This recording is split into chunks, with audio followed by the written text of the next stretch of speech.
그날은 제가 예비시댁에 첫인사를 드리러 갔던 날이었습니다. 남자친구에게 프로포즈를 받은 뒤 정식으로 예비 시부모님을 만나는 자리였죠. 자리가 자리인지라 저는 무척 긴장하며 집 안으로 들어갔습니다.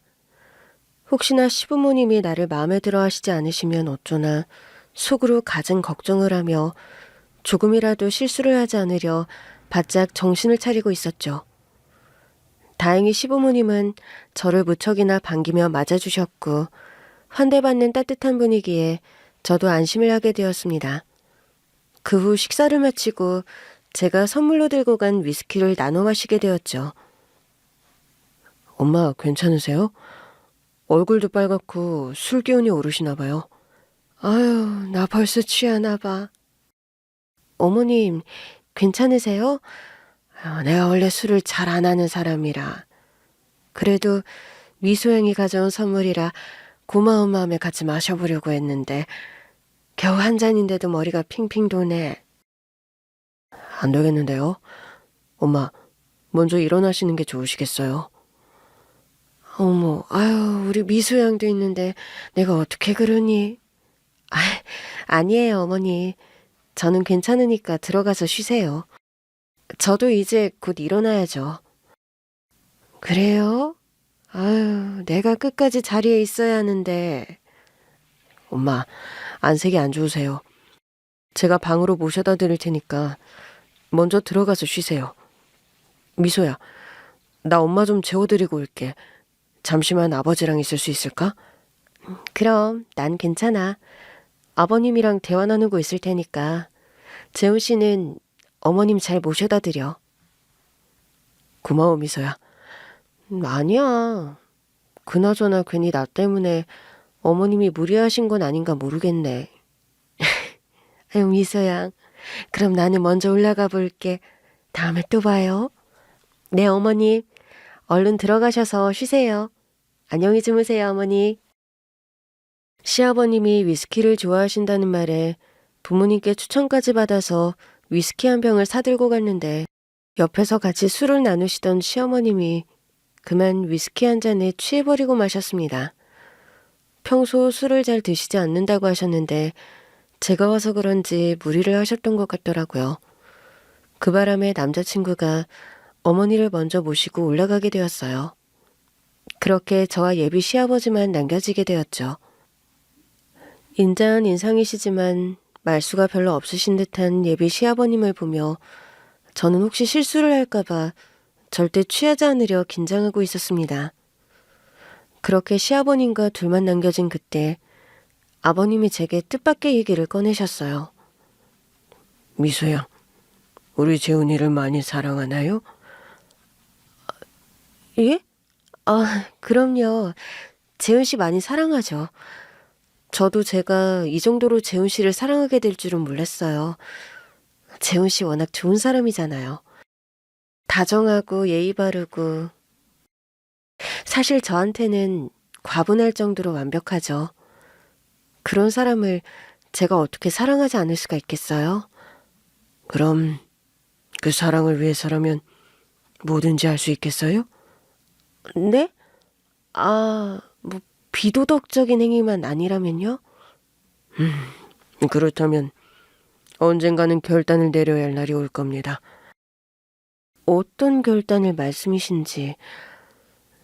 이 결혼이 정하고 싶으면 결혼식 끝나자마자 내 아내랑 연 끊어요. 예? 아버님, 그게 무슨 말씀이세요? 예비 시아버지의 충격적인 말에 저는 혼란스러워졌습니다. 더없이 화목해 보이는 이 집안에 며느리로 들어와 시부모님을 부모님처럼 모셔야겠다는 생각을 하고 있던 저였는데 그런 제게 갑자기 시어머니와 연을 끊으라고 하시니 아버님이 대체 왜 그러시나 싶더라고요. 두 분 사이가 나빠서 그렇다고 하기에는 아버님께서 식사 시간 내내 어머님을 챙겨주시며 두 분 금슬도 무척 좋아 보였고 설령 부부 사이가 나쁘다고 해서 며느리인 제가 시어머니와 이별해야 할 이유는 없다고 생각했어요. 그런데도 시아버지의 말이 대체 무슨 의미일지 저는 마음이 복잡했습니다. 아버님, 그게 무슨 말씀이세요? 저는 대체 무슨 의미인지 모르겠어서요. 혹시 제가 마음에 안 드셔서 그러세요? 그런 게 아니에요. 나는 내 아들이 행복하기를 바랍니다. 그러니 내 아들이 사랑하는 사람인 미소양도 행복하기를 바라죠. 하지만 이 집에서는 미소양이 절대로 행복하지 못할 겁니다. 예비 시아버지에게 그런 말을 들은 저는 모든 것이 혼란스러울 수밖에 없었습니다.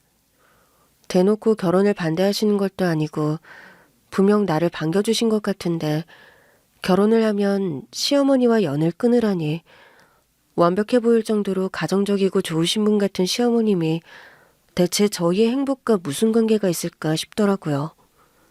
하지만 얼마 뒤 저는 충격적인 사실을 마주하며 반전을 마주하게 되었습니다. 저는 공무원인 부모님 밑에서 모범적이고 평범하게 자란 자식이었습니다. FM이라고 할 정도로 예의를 중요하게 생각하시고 휴일에도 평소처럼 일어나실 정도로 성실하시고 규칙적인 부모님 때문에 저 역시 살면서 항상 정해진 규범대로 성실하고 규칙적인 생활을 하는 것이 몸에 배어 있었어요. 무언가 일을 결정할 때는 늘 신중히 고민했고 계획적으로 경고망동하지 않으려고 노력해왔죠. 학창시절에도 지각 한 번 하지 않고 늘 개근상을 받을 정도였으니까요. 주변에서는 그런 저를 보며 바른 생활의 모범이라고 칭찬했고 부모님께서도 그런 저를 자랑스러워하셨습니다. 하지만 그런 저라도 늘 계획한 대로만 살 수는 없는지 어느 날 저는 난생 처음의 일탈을 꿈꾸게 되었습니다. 학창시절 내내 열심히 공부해서 무사히 대학 입시를 치르고 대학 졸업과 동시에 취업을 하며 그 뒤로도 정석대로 휴식 없이 달려왔던 저였거든요.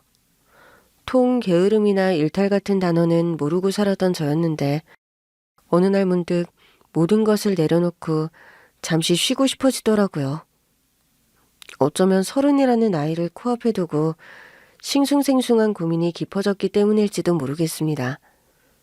마침 회사에서도 제 입장을 고려해 주셨고 덕분에 저는 2달이라는 긴 휴가를 가질 수 있게 되었어요. 언제 또 이렇게 길게 쉬어볼까 싶었던 저는 난생 처음 혼자 떠나는 해외여행을 계획하게 되었죠.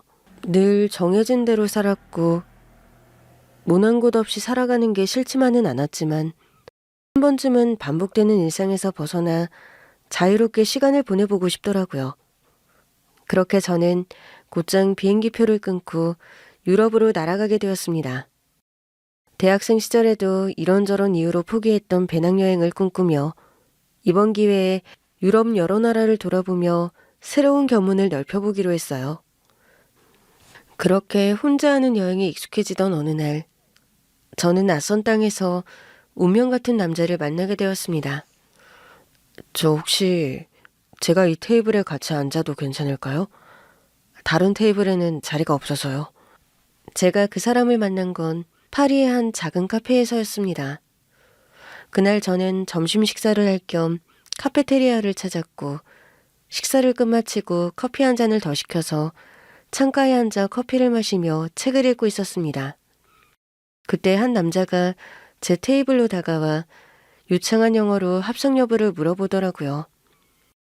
혼자 다니는 여행이다 보니 말동무할 사람도 없고 바쁘고 정신없는 파리에서는 다들 낯선 동양인 여행객에게 별 관심이 없다 보니 누군가 제게 말을 거는 게 무척 오랜만이었죠. 영어를 쓰는 걸 보니 이 사람도 나 같은 이방인이구나 싶어 괜히 반가운 마음에 고개를 올려다 봤더니 그곳에 깔끔한 차림의 저 같은 동양 남자가 서 있었습니다. 네? 앉으셔도 돼요. 아, 혹시 한국 분이세요? 어떻게 하셨어요? 책이요. 지금 한글로 된 책을 읽고 계시잖아요. 아, 그렇구나. 그럼 그쪽도 한국 분이세요? 저는 영어를 너무 잘하시길래 미국인이신가 했어요. 저도 한국 사람이에요. 어릴 적에 미국에서 유학한 적은 있지만요. 어쨌든 이것도 신기한 인연이네요. 저도 파리에서 우연히 한국분과 합석하게 된 건 처음이거든요. 저도 처음이에요. 보통은 다들 친구나 연인들이랑 여행을 많이 오시니까 저처럼 혼자 다니는 한국인 여행객은 잘 없는 것 같더라고요. 사실 저도 혼자 다니는 여행객이거든요. 혼자 다니면 편하고 좋기는 한데 오늘 같을 때는 참 난감하더라고요. 가게에서도 혼자 오는 손님보다는 단체를 선호하다 보니 어디 가게 가서 자리를 잡는 게 불편해서요. 특히 파리에서 이 시간대에는 카페가 유독 붐비잖아요. 그래서 매번 자리를 못 찾고 길을 서성거리다가 오늘은 한번 합석할 용기를 내봤습니다.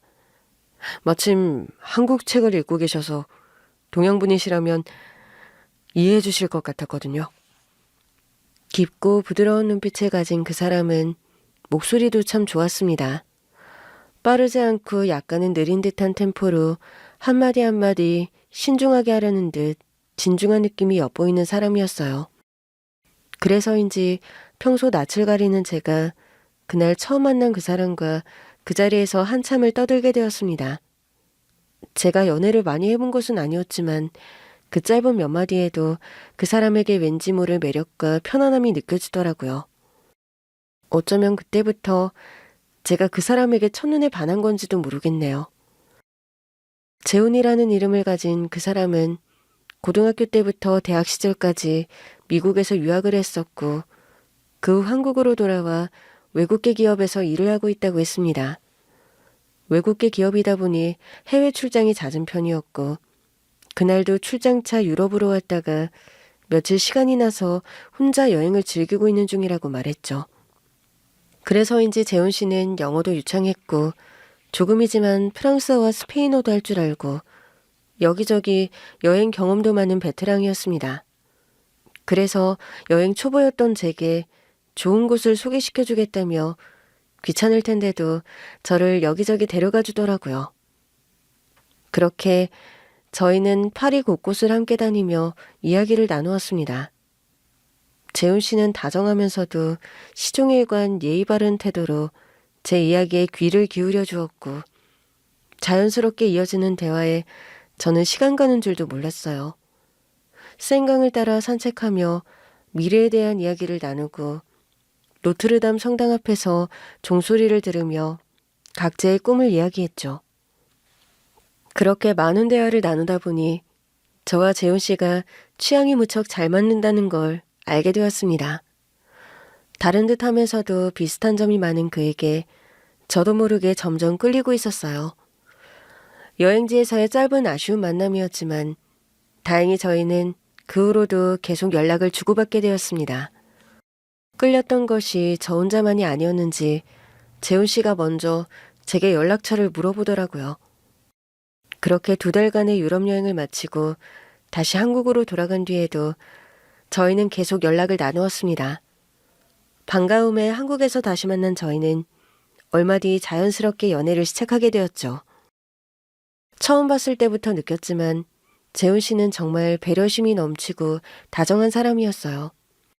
작은 일에도 세심하게 제 기분을 살피고 언제나 저를 존중하는 태도로 대해주더라고요. 연인 사이에 쉽게 할 수 있을 법한 실수 하나 없이 진심으로 저를 생각해준다고 느꼈습니다. 다정다감하고 예의 바른 데다가 저와 취향도 잘 맞고 게다가 외국계 회사에서 일하며 능력까지 있는 이런 완벽한 사람이 제 남자친구라는 것을 저도 믿을 수가 없을 정도였어요. 어쩌면 그동안 길에 쓰레기 하나 버리지 않으며 착실히 착하게 살았던 것을 하늘이 아시고 보상을 해주시는 건가 싶은 마음까지 들더라고요.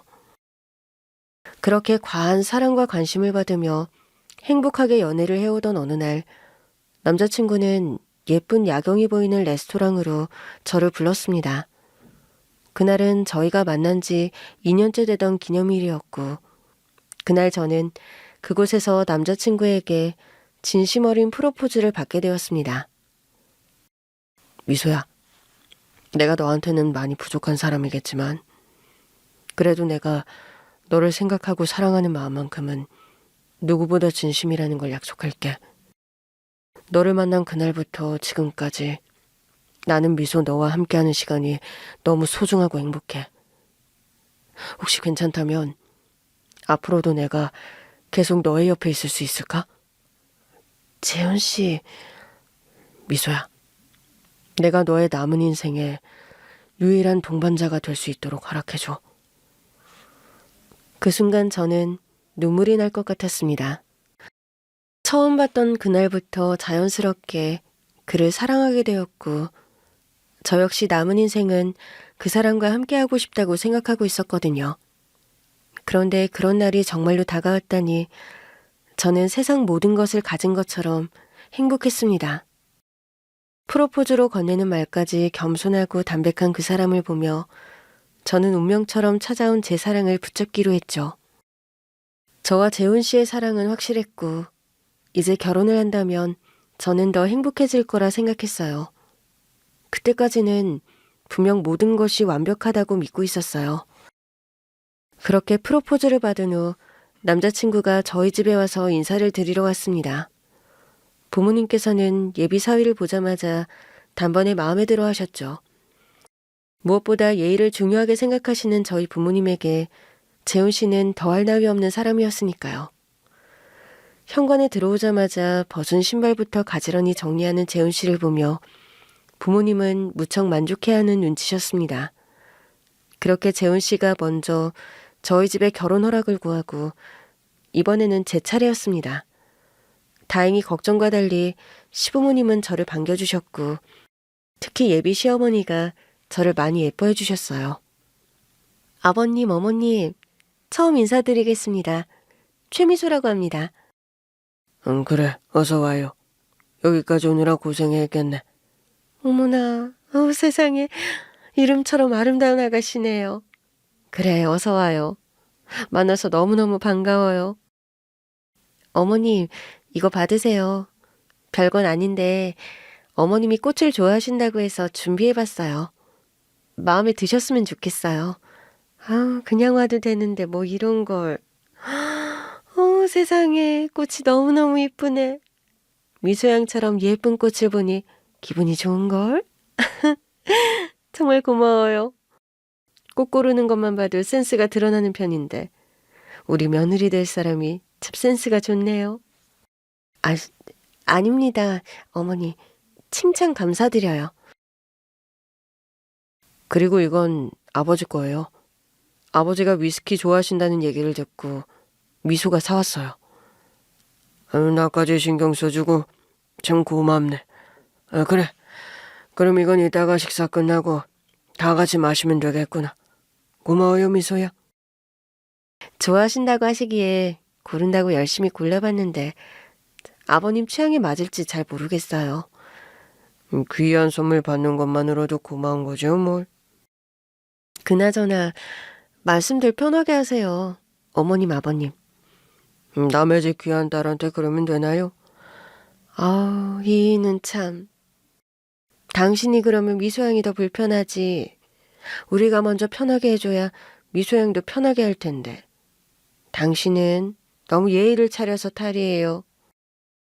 이제 겨우 한 번 봤는데 친해지는 건 차차 하면 될 일이지. 그래도 괜찮겠죠, 미소야? 그럼요. 저도 괜찮습니다. 처음 만난 자리에서도 반갑게 반겨주시는 시어머니와 달리 시아버지는 말수도 별로 없으시고 너무 칼 같으신 분이라 더 어렵게 느껴졌습니다. 어른들이 제게 말을 높이시는 게 불편해서 편하게 하시라 말씀드렸는데도 예비 시아버지는 너무 예의를 차리시더라고요. 하지만 저희 아버지와 비슷한 분이신 것 같아서 그런 아버님을 저도 이해했어요. 그래도 제 손을 꼭 잡으며 환한 미소를 보여주시는 어머님 덕분에 저는 보다 편안한 분위기에서 식사 자리를 맞을 수 있었습니다. 그런데 예비 시부모님과 같이 밥을 먹다 보니 뭔가 이상한 점이 눈에 들어오기 시작하더라고요. 음식들은 다 입에 맞나요? 간은 괜찮아요? 네, 그럼요. 다 너무 맛있어요, 어머니. 어머님이 음식 솜씨가 좋다는 말은 재훈 씨한테서도 전해 들었는데 정말 솜씨가 좋으시네요. 한정식 집에서 먹는 것보다 더 맛있는 것 같아요. 어머, 그렇게 칭찬해주니 기분이 좋네. 사실 내가 음식하는 게 취미라서 말이에요. 우리 남편이랑 재훈이가 워낙 입맛이 까다로워서 내가 해주는 게 아니면 영 먹지를 않더라고. 그래서 귀찮아도 어쩔 수 없이 내가 손수 만들어 먹여요. 당신 힘들면 그냥 사다 먹어도 된다니까. 당신 음식 솜씨가 좋기는 하지만 당신이 고생하면 되나? 이게 무슨 고생이야. 내 식구들 먹이는 건데. 나는 당신이랑 재훈이 위해서라면 뭐든지 할 수 있는 사람인 건 몰라요? 그렇지, 재훈아? 그럼요. 엄마가 가족들 생각하시는 거 저도 알죠. 식사 시간 내내 대화도 많고 화기애애한 식사 분위기가 참 좋았습니다. 어머님과 아버님도 사이가 무척 좋아 보이셨고 특히 어머님이 가족을 위해 희생을 많이 하시는 건지 가정적인 분이시라는 생각이 들었어요. 가족들을 위해 몸에 좋은 것들로 맛있게 요리를 하시고 자식 걱정에 손수 간식까지 전부 만들어 먹이셨다는 시어머니야말로 좋은 어머니의 표본 같은 분이시라 생각했습니다. 저는 아직 결혼도 전이고 아이도 없지만 언젠가 우리에게도 자녀가 생긴다면 나도 시어머니처럼 해야겠다며 본받고 싶을 정도였죠. 그런데 시간이 지나면서 계속 지켜보니 예비 시어머니께서 남자친구를 너무 과하게 챙기시는 게 아닌가 싶은 겁니다. 우리 재훈이 엄마가 한 갈비 좋아하지? 얼른 먹어봐라. 엄마가 넣어주려고 전날부터 갈비 양념에 채워서 한 거야. 예. 저 먹고 있어요, 엄마. 아유, 이런 채소들도 많이 먹어야지. 재훈이 너 우엉 좋아하지? 이거 엄마가 몇 시간 동안 다듬어서 한참 졸여서 만든 우엉이야. 몸에 나쁜 거 하나 없으니까 많이 먹어. 맛있어요, 엄마. 엄마, 제가 직접 먹을게요. 아유, 자, 엄마가 밥 위에 올려주마. 엄마, 저 이제 다 컸잖아요. 알아서 먹을 수 있는데. 그래도 엄마 눈에는 아직 애기야.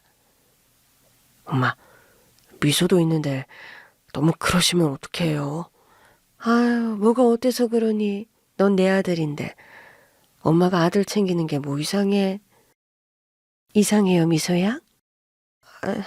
아니에요. 어머님이 재훈 씨 챙겨주시는 모습이 참 보기 좋아요.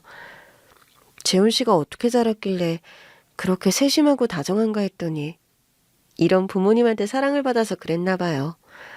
어머, 아유, 우리 재훈이가 미소양한테도 다정하기구나 보네. 부모님이 하시는 거 보고 배운 거죠, 뭘. 하긴 재훈이가 날 닮아서 그런 거지. 내가 어려서부터 재훈이한테 그렇게 했거든. 아유, 재훈아, 너 목 막히겠다. 여기 물 마셔, 물. 예비 시어머니께서는 식사자리 내내 본인 식사는 하는 둥 마는 둥 하시더니 계속 아들을 지켜보고 계셨던 건지 재훈 씨가 밥을 먹는 것만 신경 쓰고 계셨습니다. 아들이 좋아하는 반찬이라며 이것저것 집어서 밥 위에 올려주시고 고기는 먹기 편하라고 손으로 직접 발라주시고 틈틈이 목 막히지 말라고 물까지 먹이시고 심지어는 다 먹고 나서 입까지 직접 닦아주시더라고요. 남자친구도 어머니의 행동이 부담스러운지 몇 번이나 말리려 했지만 시어머니는 아랑곳하지 않으시고 아들을 챙기셨습니다. 그런 행동들이 30이 넘은 자식에게 하는 행동이라기에는 다소 과해 보이더라고요.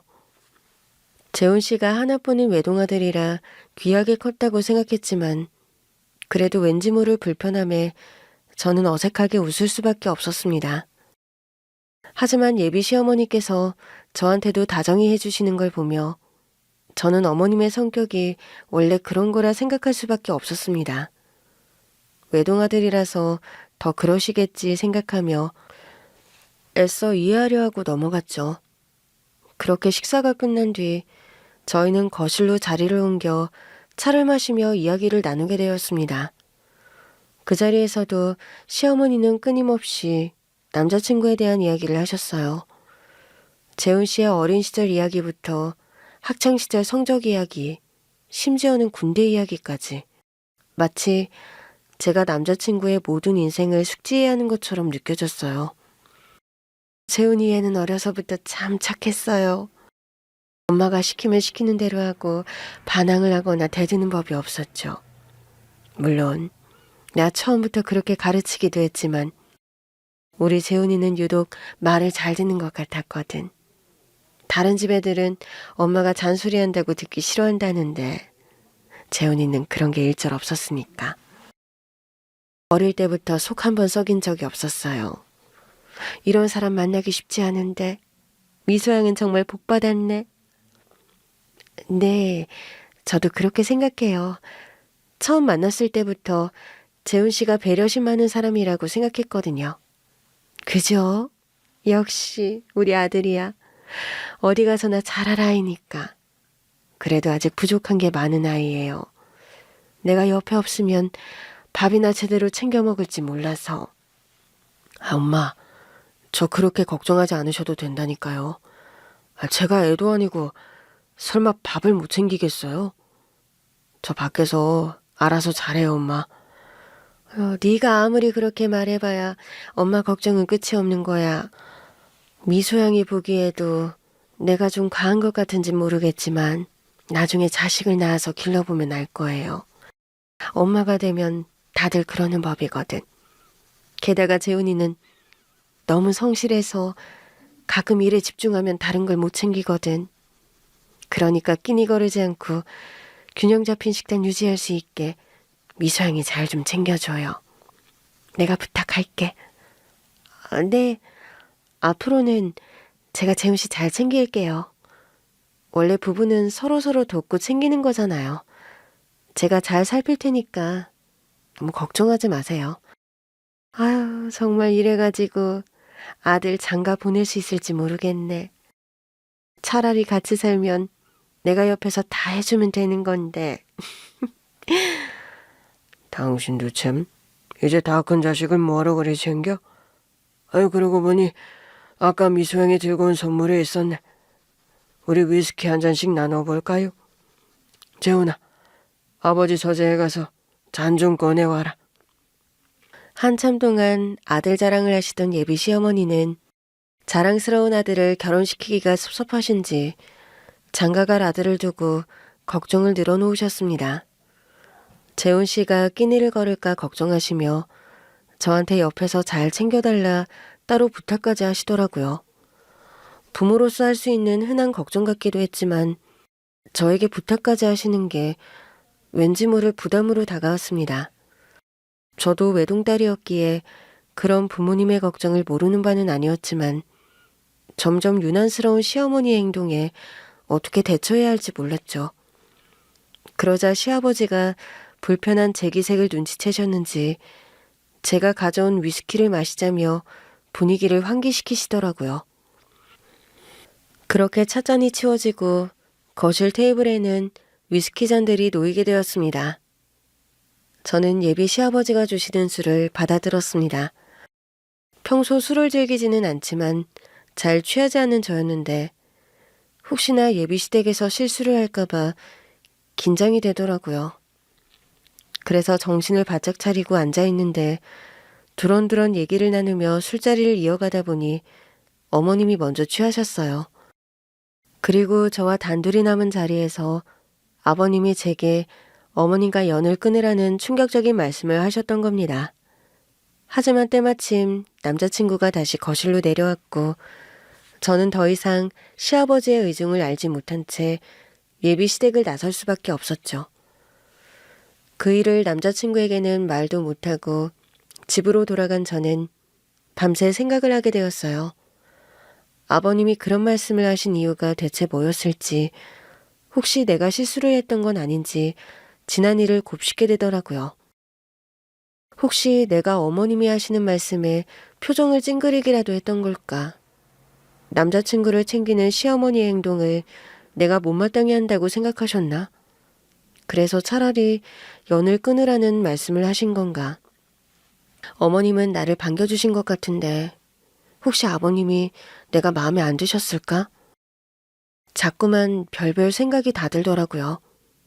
그렇게 한참을 고민했지만 저는 재훈 씨에게 그 말을 해야 할지 망설여졌습니다. 이유를 모르니 뭐라고 설명할 수도 없고 혹시나 그날 아버님이 술김에 하신 말이라면 좀 더 신중하게 접근해야 하는 게 아닌가 싶더라고요.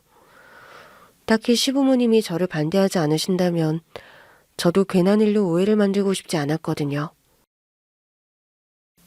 그렇게 혼자 고민하던 중 예비시댁에 다녀온 지 며칠 뒤 시어머니께서 저를 보고 싶다며 연락을 해오셨습니다. 재훈 씨에게는 말하지 말고 혼자 나오라는 말에 저에게 따로 하실 말이 있으시구나 싶더라고요.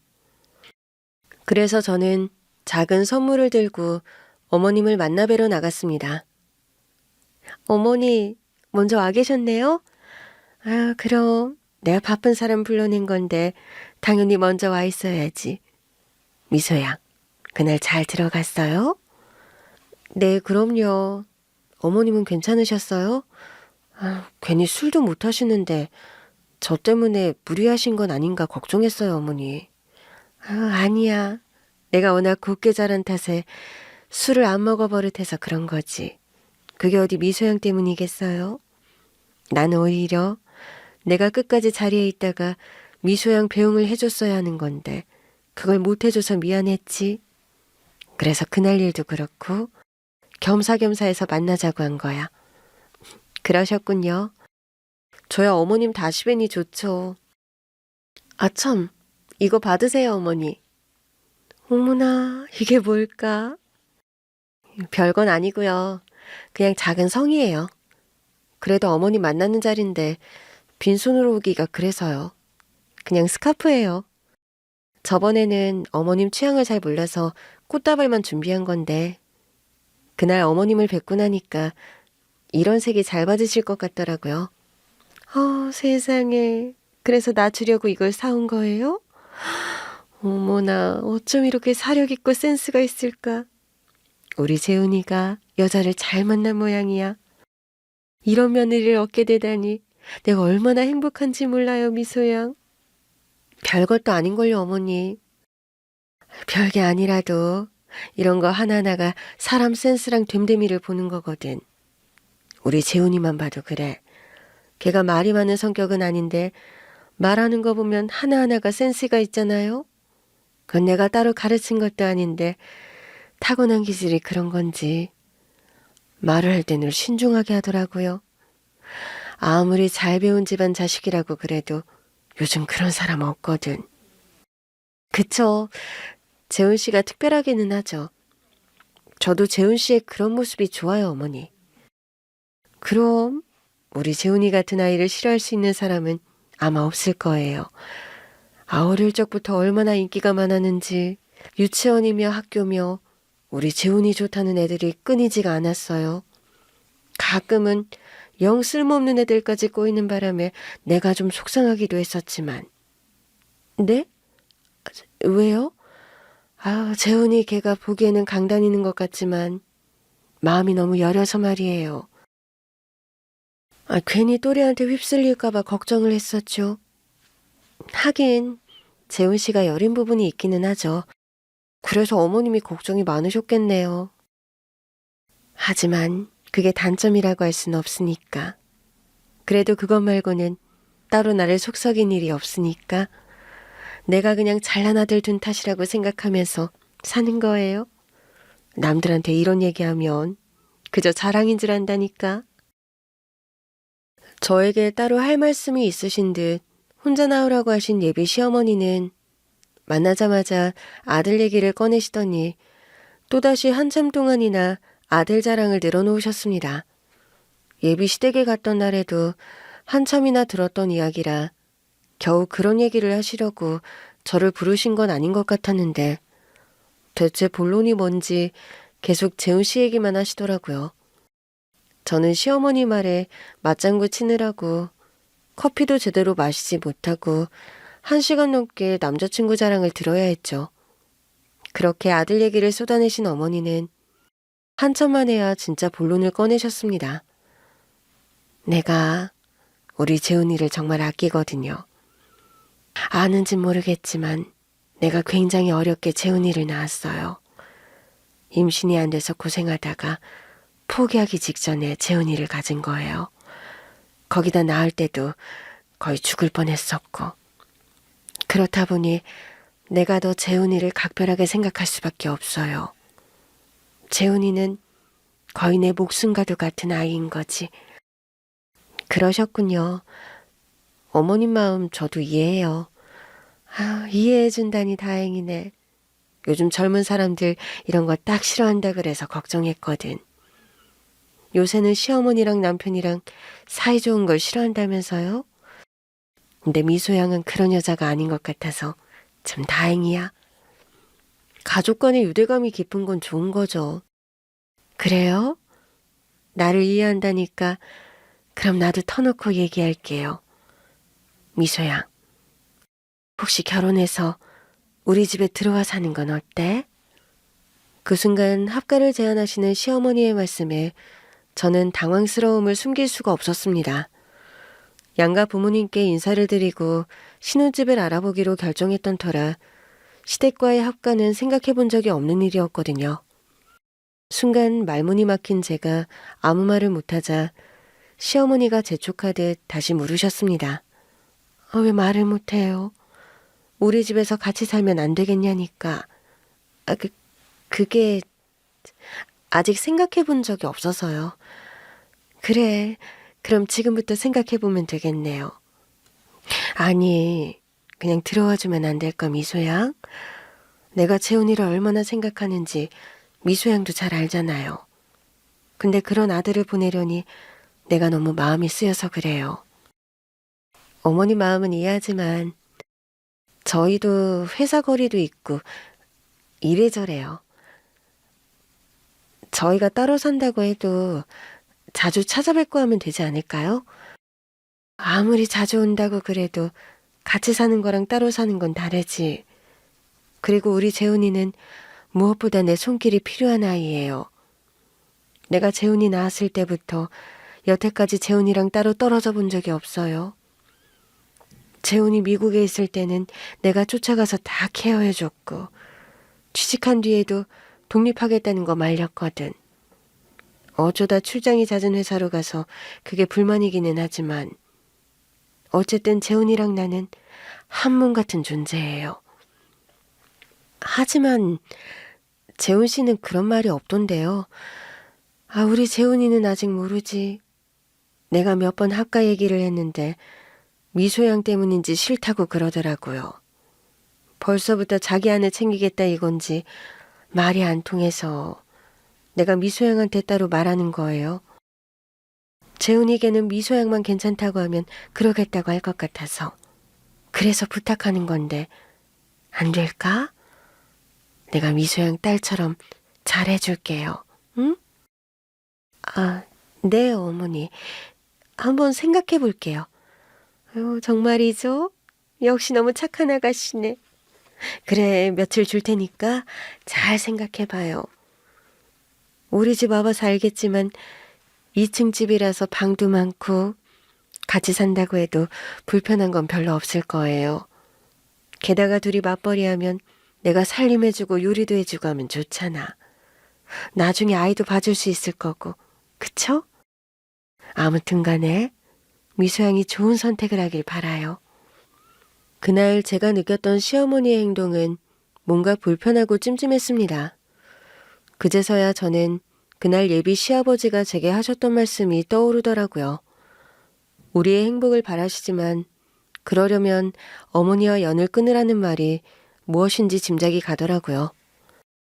처음에는 그저 귀한 아들에 대한 깊은 애정인 줄만 알았던 시어머니의 행동이 어딘가 심상치 않게 느껴졌습니다. 강요하듯 채근하는 시어머니 때문에 애써 미소를 지으며 생각해보겠다고 말은 했지만 속으로는 복잡한 생각이 들었죠. 갑자기 시어머니가 불편해진 저는 급히 자리를 떠날 수밖에 없었습니다.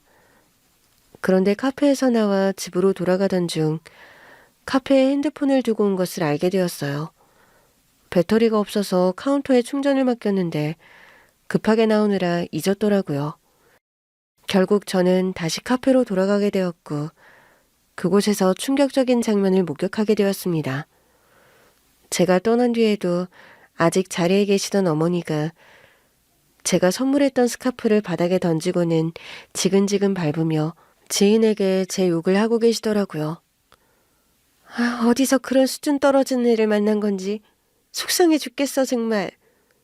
우리 재훈이보다 집안도 학벌도 다 빠지는데 센스까지 없지 뭐야. 꼴에 어디서 뭘 듣기는 한 건지. 나 만난다고 선물을 사왔는데 어디서 일단 싸구려 스카프를 주워왔는지 기가 막히더라고. 앞에서 욕을 할 수 없으니 마음에 든다고 거짓말하기는 했지. 이런 걸 보면 센스를 다 아는 건데 애가 너무 센스가 없어. 뭐 그래도 순진하니 착한 것 같아서 두고 보려고. 내가 합가 얘기했더니 별말 못하고 생각해보겠다고 하더라고. 걔 성격에 재훈이한테 일러바칠 것 같지는 않고 내가 잘 구슬려서 집으로 들여야지. 똑똑하고 싸가지 없는 것보다는 그런 애들이 나아. 내가 손에 쥐고 있으면 되니까. 분명히 제 앞에서는 마음에 든다며 칭찬을 하셔놓고 제가 없는 사이 지인에게 제 험담을 하며 제 성의를 짓밟는 예비 시어머니의 행동에 저는 충격을 금치 못했습니다. 제 손을 꼭 잡아주시며 웃어주시던 얼굴은 어디로 갔는지 앞뒤가 너무나 다른 시어머니의 모습에 소름이 돋더라고요. 못 볼 꼴을 본 저는 시어머니와 마주치기 전에 급히 카페를 빠져나갔습니다. 그리고 고민 끝에 결국 재훈 씨에게 모든 사실을 털어놓게 되었어요. 그러자 제 이야기를 들은 재훈 씨가 깜짝 놀라더니 깊은 한숨을 내쉬며 입을 열었습니다. 사실 우리 엄마한테는 문제가 좀 있어. 문제라니? 그게 무슨 말이야, 재훈 씨. 엄마가 나한테 집착이 너무 심하셔. 미소 너도 우리 엄마를 몇 번 봐서 알겠지만 엄마가 나를 생각하시는 게 좀 각별하시잖아. 근데 그게 각별한 걸 넘어서 유별나. 아니, 그건 그냥 집착이라고 해야겠지. 어머님이 재훈 씨에게 집착을 하신다고? 아니, 엄마가 자기 아들한테 대체 왜? 그건 나도 딱 잘라 설명할 순 없어. 그냥 추측을 해보자면 부모님이 나를 어렵게 가지셨고 엄마가 나를 낳다가 목숨까지 위험해지시면서 나에게 깊은 애착이 생기신 것 같아. 그런데 그게 시간이 지나면서 더 집요해졌고 물론 처음엔 이 정도는 아니었어. 어릴 적부터 우리 엄마가 유독 자식을 걱정하신다는 건 알았지만 그거야 보통 그 나이 때 아이들을 둔 엄마라면 대부분 그렇잖아. 그래서 나는 그냥 우리 엄마가 나를 많이 사랑하시는 줄만 알았어. 재훈 씨는 어머니가 자신에게 사랑을 넘어 집착을 한다고 말했습니다. 제가 유난스럽게 느꼈던 부분들은 겨우 일부분일 뿐이라며 자신이 어렸을 적부터 겪었던 어머니와의 일화를 들려주더라고요. 어렸을 적부터 유달리 자식 사랑이 대단했던 어머니는 아들의 모든 일거수일투족을 통제하셨다고 했습니다. 먹는 것, 마시는 것, 보고 듣는 것까지. 재훈 씨는 뭐 하나 자기 마음대로 선택할 수 있는 게 없었다고 했어요.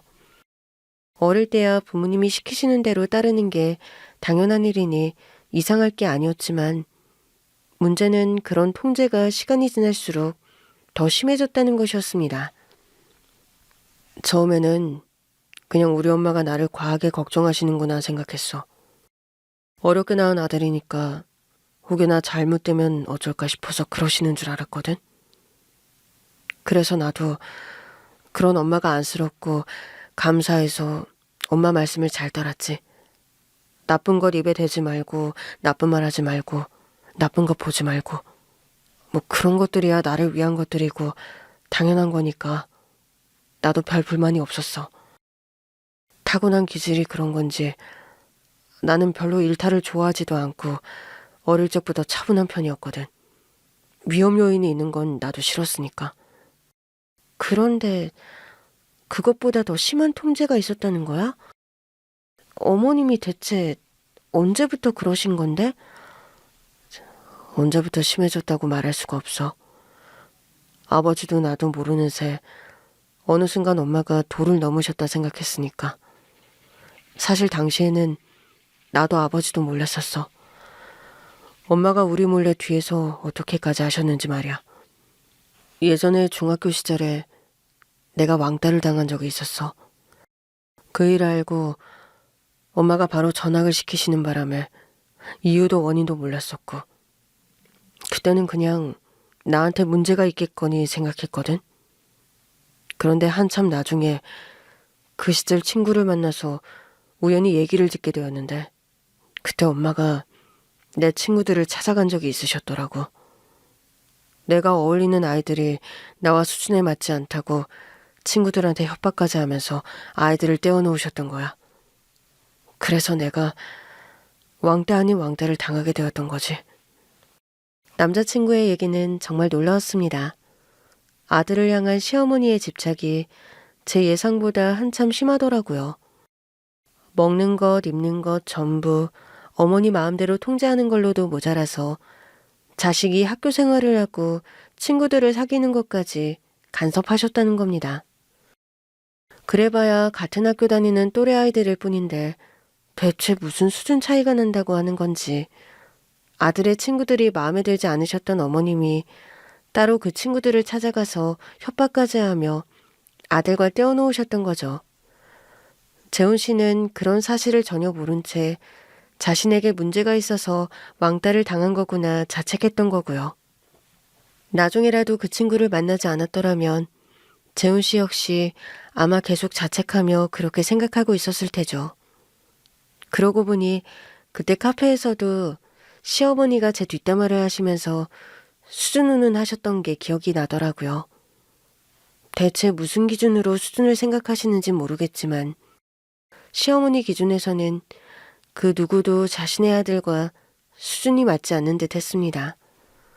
그게 설령 아들이 사랑한다고 데려온 여자라도 말이죠.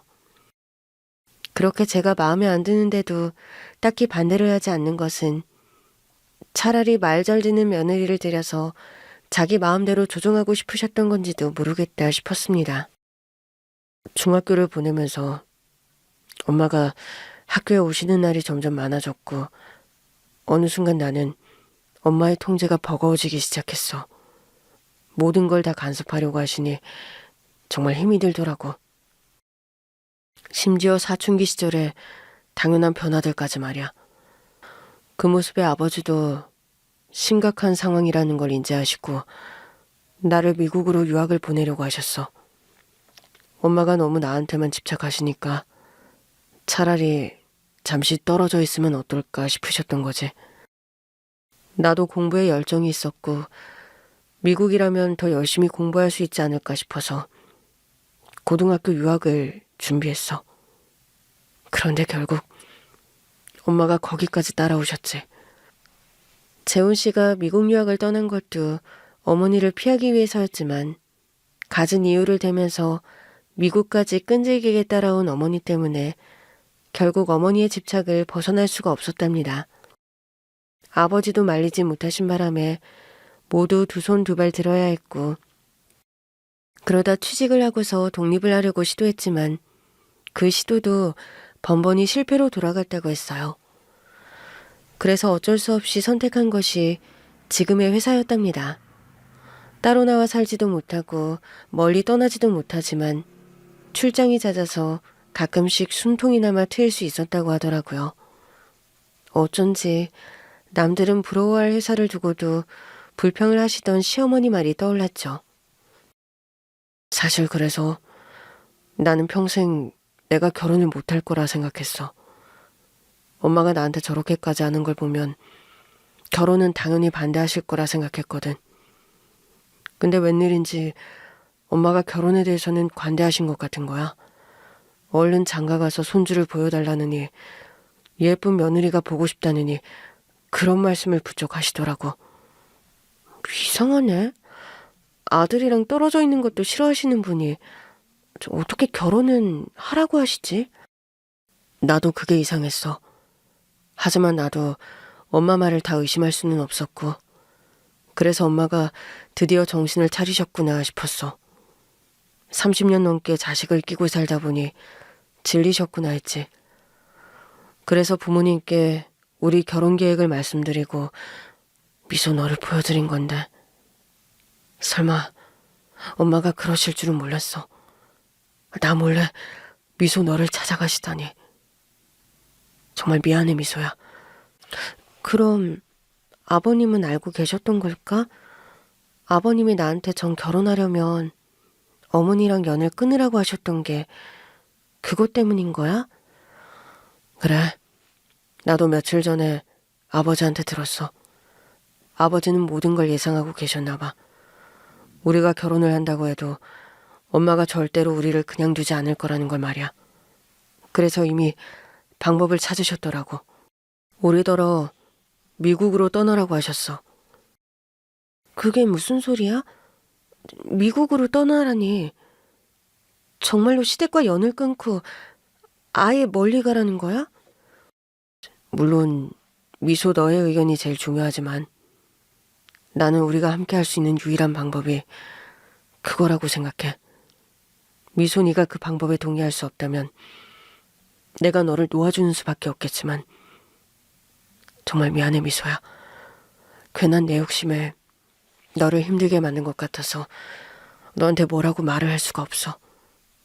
무슨 소리야. 그게 재훈 씨 탓도 아닌데. 알겠어. 나도 깊게 생각해 볼게. 그래도 정 방법이 없으면 그렇게 해야겠지. 만약 우리가 이민을 간다고 하면 준비는 걱정하지 마. 이미 아버지께서 우리가 지낼 집을 준비해 두셨거든. 그리고 미소 너 전에 미국 가서 공부하고 싶다고 했었잖아. 원한다면 아버지가 그것까지 준비해 주시겠대.